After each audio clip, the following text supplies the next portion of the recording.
Good evening everyone. बेटा आज का हमारा टॉपिक है नॉमिनेशन, प्रीमियम और revival of the policy premium. तो सबसे पहले हम करेंगे नॉमिनेशन। नॉमिनेशन क्या होता है बेटा कि जो पॉलिसी होल्डर है या इंश्योर्ड है वो किसी भी व्यक्ति को चुन सकता है क्लेम के अमाउंट को रिसीव करने के लिए। जैसे उस व्यक्ति की डेथ हो जाती है तो डेथ होने के बाद उसके इंश्योरेंस के अमाउंट को कौन रिसीव करेगा, तो उस व्यक्ति को अपॉइंट किया जा सकता है। उसे पॉलिसी होल्डर भी अपॉइंट कर सकता है और इंश्योर्ड भी कर सकता है। तो इस प्रक्रिया को कहा जाता है, that is known as nomination. और जो व्यक्ति अपॉइंट किया जाता है उसको कहा जाता है नॉमिनेट। तो जो व्यक्ति जैसे पॉलिसी होल्डर है और इंश्योर्ड है, अगर वो एक ही व्यक्ति है तो पॉलिसी होल्डर उसको अपॉइंट कर सकता है। अगर पॉलिसी होल्डर और इंश्योर्ड दोनों व्यक्ति अलग अलग है तो इंश्योर्ड को राइट है नॉमिनी को अपॉइंट करने का। जब भी स्टार्टिंग में प्रपोजल फॉर्म भरा जाता है तो उस प्रपोजल फॉर्म के अंदर ही नॉमिनी की डिटेल मेंशन करनी होती है।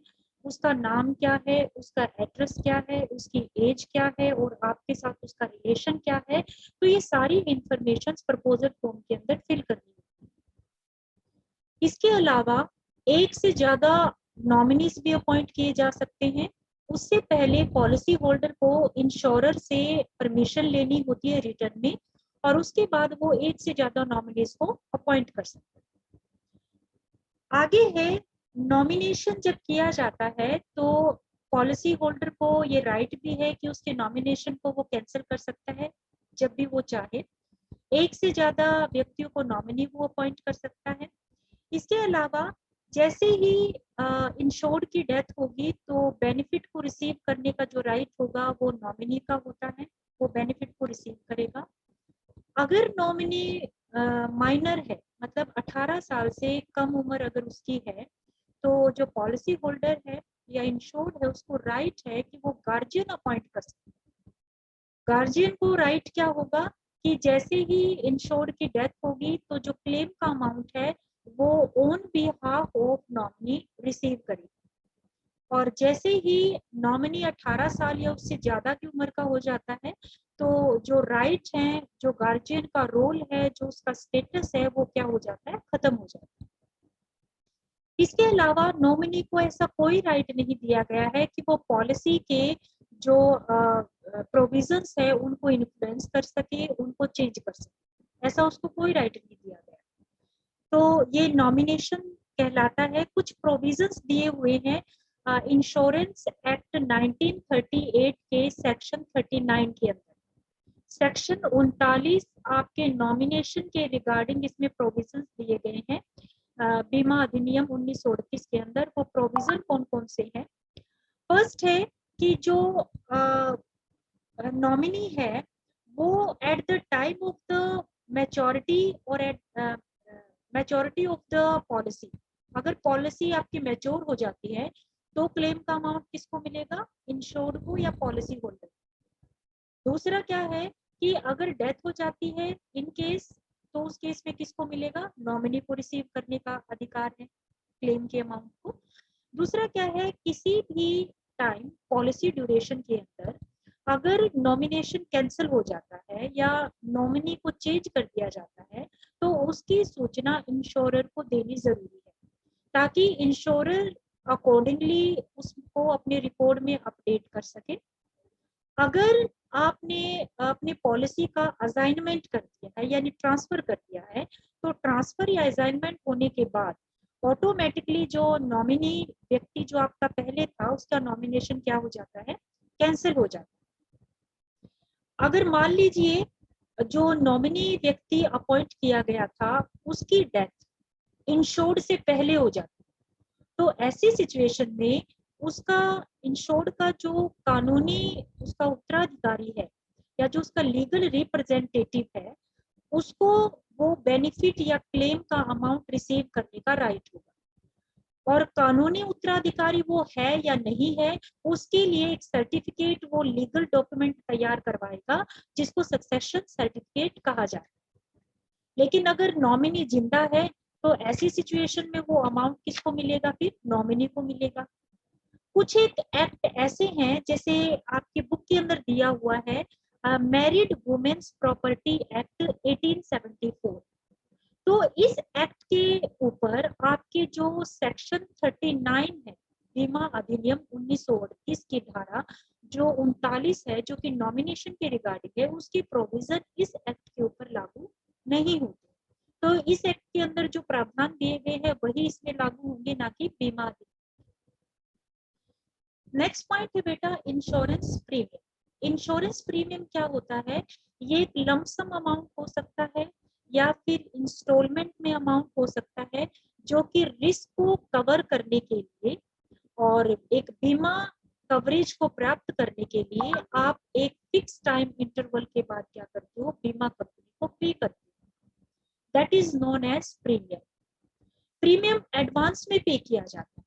और क्यों किया जाता है? जब आप प्रीमियम पे करते हो तो उसका मतलब क्या होता है कि इंश्योरेंस कंपनी आपके उस टाइम ड्यूरेशन के रिस्क को उठाने के लिए तैयार है। अगर आप मंथली पे करते हो, क्वार्टरली पे करते हो, हाफ ईयरली पे करते हो, तो उतने ही टाइम के लिए कंपनी आपके रिस्क को क्या कर देती है, एक्सेप्ट कर लेती है। और उस ड्यूरेशन में अगर आपकी डेथ हो जाती है तो आप क्लेम को रिसीव करने का राइट आपको मिल जाता है। तो प्रीमियम भी अलग अलग टाइप का होता है। फर्स्ट है that is regular premium. Regular premium क्या कहता है कि जिस पर्पस के लिए आप पॉलिसी ले रहे हो उसके बेसिक बेनिफिट को उठाने के लिए जो आप रेगुलरली प्रीमियम पे करते हो, चाहे वो एनुअली कर रहे हो, चाहे वो हाफ ईयरली कर रहे हो या क्वार्टरली पे कर रहे हो, that is known as regular premium. यानी जो मेन बेसिक थीम है कि आप अपने रिस्क को कवर करना चाहते हो, तो उसके लिए जो प्रीमियम पे किया जाता है that is known as regular premium. दूसरा प्रीमियम है that is extra premium. Extra premium क्या होगा? जो रेगुलर प्रीमियम से ज्यादा होगा। रेगुलर प्रीमियम से ज्यादा कब होगा? जब आपकी लाइफ में रिस्क क्या होगा, ज्यादा होगा एज कंपेयर टू जो एवरेज डिग्री ऑफ रिस्क है।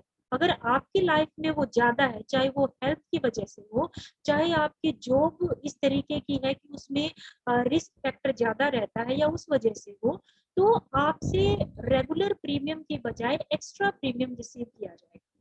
तो उसे क्या कहा जाता है? Extra premium. तीसरा प्रीमियम है that is rider premium. Rider premium का मतलब क्या है कि आप कुछ एक्स्ट्रा बेनिफिट लेना चाहते हो इंश्योरेंस कंपनी से। बेसिक बेनिफिट के साथ साथ आप कुछ एक्स्ट्रा बेनिफिट लेना चाहते हो, तो एक्स्ट्रा बेनिफिट लेने के लिए जो प्रीमियम आप दोगे उसे राइडर प्रीमियम कहा जाता है। जैसे आप डिसेबल हो, ठीक है, अपंग हो, अंशतः हो या पूर्णतः अपंग हो, तो उसका फायदा आपको लेना है।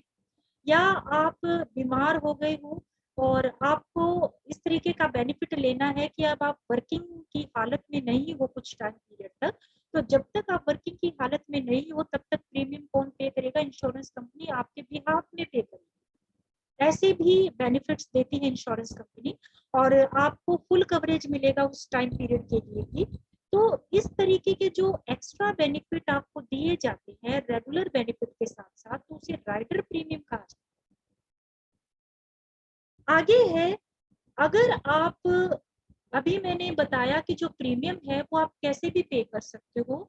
आप महीना मंथली पे कर सकते हो, आप क्वार्टरली पे कर सकते हो, हाफ ईयरली पे कर सकते हो और ईयरली पे कर सकते हो। जितना फ्रीक्वेंटली आप पे करोगे उतना ही ज्यादा प्रीमियम आपको पे करना पड़ेगा। और जितना आप ज्यादा टाइम लगाते हो, जैसे आप ईयरली पे करोगे तो आपका प्रीमियम का अमाउंट कम आएगा।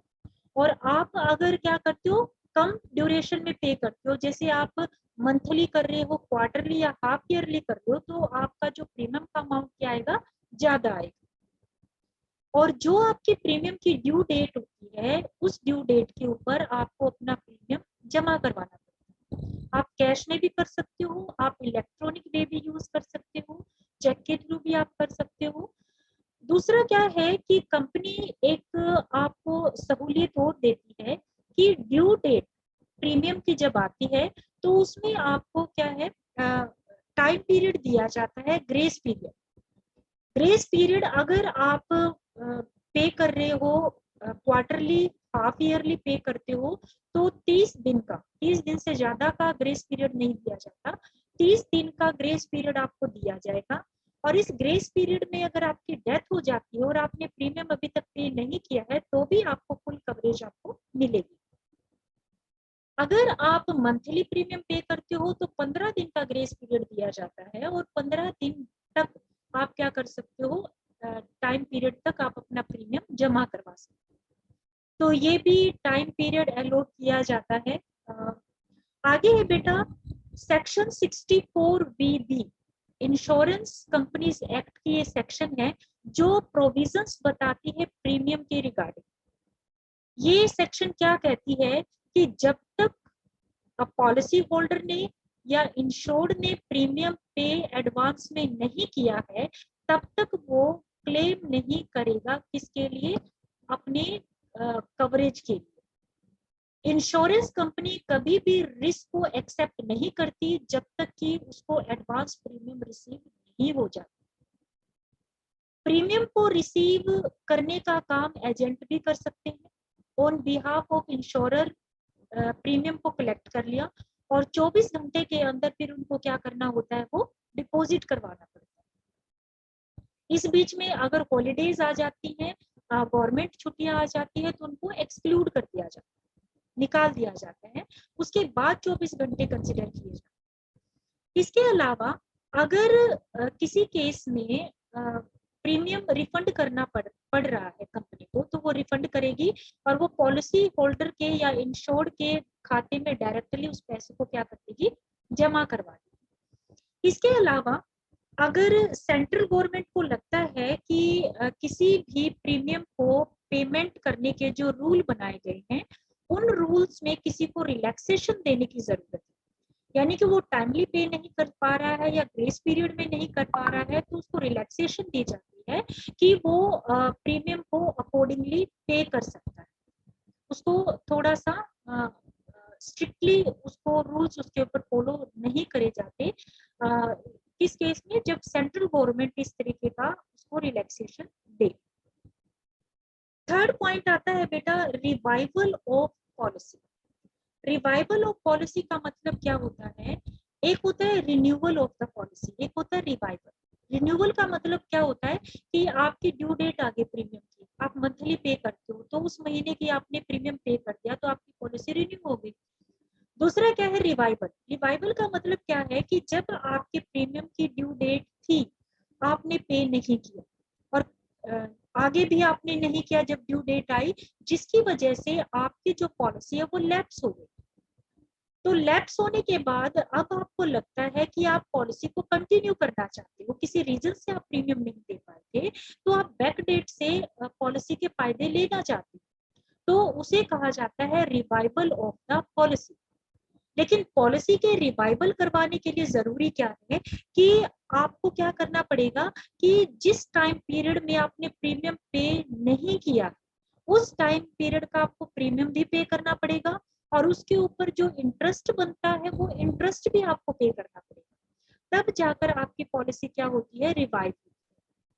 इसके अलावा दूसरी कंडीशन क्या है कि आपका मैच्योरिटी पीरियड अभी तक नहीं आया है, और आपका जो इंश्योर्ड है वो अभी तक क्या कर रहा है, सरवाइव कर, अभी तक उसकी डेथ नहीं हुई। ठीक है, तो ये दोनों कंडीशन जब होंगी तब पॉलिसी का रिवाइवल हो सकता है। आगे है टाइप्स ऑफ रिवाइवल। रिवाइवल हम किस किस तरीके से कर सकते हैं। एक होता है नॉन मेडिकल रिवाइवल, एक होता है medical revival. Non medical revival का मतलब क्या है कि आपने प्रीमियम आपको पे करना था, आपने पे नहीं किया। बेसिकली जो मेडिकल का मतलब क्या होता है, एक फिक्स अमाउंट होता है सम एश्योर्ड का। सम एश्योर्ड क्या होता है, टोटल क्लेम का अमाउंट जो कि डेथ ऑफ द इंश्योर्ड, उसके बेनिफिशियरी, उसके नॉमिनी को या बेनिफिशियरी को क्या किया जाएगा, पे किया जाएगा। अगर वो सम एश्योर्ड एक सीमा तक, मान लीजिए वो 50 लाख की लिमिट है, 50 लाख का सम एश्योर्ड, और उसकी प्रीमियम आपने पे नहीं किया था और वो लैप्स हो गई, अब आप उसको रिवाइव करना चाहते हैं, और कंपनी क्या कहती है कि अगर आपका सम एश्योर्ड 50 लाख या उससे ज्यादा का है तो आपको मेडिकल करवाना पड़ेगा, यानी डॉक्टर से सर्टिफाई करवाना पड़ेगा कि इस ड्यूरेशन आपकी हेल्थ का स्टेटस क्या रहा। उसके बाद आप क्या करोगे, जिस टाइम पीरियड में आपने प्रीमियम पे नहीं किया है उस टाइम पीरियड का प्रीमियम भी पे करोगे विद इंटरेस्ट, और आपकी पॉलिसी क्या हो जाएगी, रिवाइव हो जाएगी। अगर उसी कंपनी ने कहा है कि 50 लाख से कम का सम एश्योर्ड अगर है तो उसके लिए मेडिकल करवाने की जरूरत नहीं, तो फिर आपको मेडिकल का कोई सर्टिफिकेट आपको नहीं लगाना। तो ऐसी सिचुएशन में आप सिर्फ प्रीमियम पे करोगे, इंटरेस्ट पे करोगे और आपकी पॉलिसी क्या हो जाएगी, रिवाइव हो जाएगी। तो इसको मेडिकल और non medical revival of the life insurance policy कहा जाता है। तीसरा तरीका है रिवाइवल का, that is revival by instalment, किश्तों में। किश्तों का मतलब क्या होता है कि आप एकदम से पे नहीं कर पा रहे, लमसम अमाउंट नहीं दे पा रहे हो, आप थोड़ी थोड़ी मात्रा में क्या करोगे, प्रीमियम को विद इंटरेस्ट पे करोगे। तो उससे क्या हो जाएगा, आपका जो टाइम पीरियड होगा वो क्या हो जाएगा, ज्यादा हो जाएगा, काफी लंबे टाइम तक आपको पे करना पड़ेगा।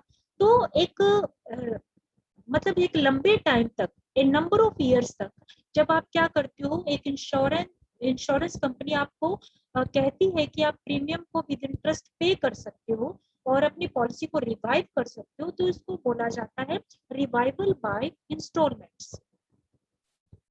नेक्स्ट टाइप है आपका रिवाइवल बाय लोन। लोन आप किससे लोगे, उस कंपनी से जिससे आपने इंश्योरेंस पॉलिसी ली, और लोन किस बेस पर मिलेगा, उस पॉलिसी की सरेंडर वैल्यू के आधार पर। आप सरेंडर वैल्यू के आधार के ऊपर लोन लोगे और उस लोन से आप क्या करोगे, अपना प्रीमियम को पे कर दोगे और आपकी पॉलिसी क्या हो जाएगी, रिवाइव हो जाएगी। तो इसको बोला जाता है रिवाइवल बाय लोन। नेक्स्ट है special revival scheme. Special revival schemes क्या होती है, ये time to time insurance company क्या है निकालती रहती है। जैसे किसी व्यक्ति को प्रीमियम पे करना था, उसकी ड्यू डेट आ गई लेकिन उसने पे नहीं किया, कोई ऐसी सिचुएशन थी जिसकी वजह से वो नहीं कर पाया, लेकिन कंपनी ने उसको आगे चलकर ये चांस दे दिया कि वो बैक डेट में अगर वो प्रीमियम पे करता है तो बैक डेट में हम उसका प्रीमियम शो दिखा देंगे और उसकी पॉलिसी कंटिन्यू रहेगी और उसको फुल कवरेज क्या है मिल जाएगी। तो इस टाइप की अलग अलग सिचुएशन, स्पेशल सर्कमस्टांसिस के अंदर पॉलिसी जो इंश्योरेंस कंपनी है वो क्या करती है, देती रहती है। तो इसको बोला जाता है स्पेशल रिवाइवल स्कीम्स। तो बेटा हमने 3 टर्म्स हमने पढ़ी, नॉमिनेशन क्या होता है, नॉमिनी कौन व्यक्ति होता है, और सेक्शन 39 इंश्योरेंस एक्ट की क्या कहती है नॉमिनेशन के बारे में, प्रीमियम क्या होता है, प्रीमियम के क्या क्या प्रोविजंस हैं इंश्योरेंस एक्ट के अंदर, इसके अलावा रिवाइवल का मतलब क्या होता है और कितने तरीके से रिवाइवल किया जा सकता है। तो आज के लिए इतना ही टॉपिक इनफ है। Thank you.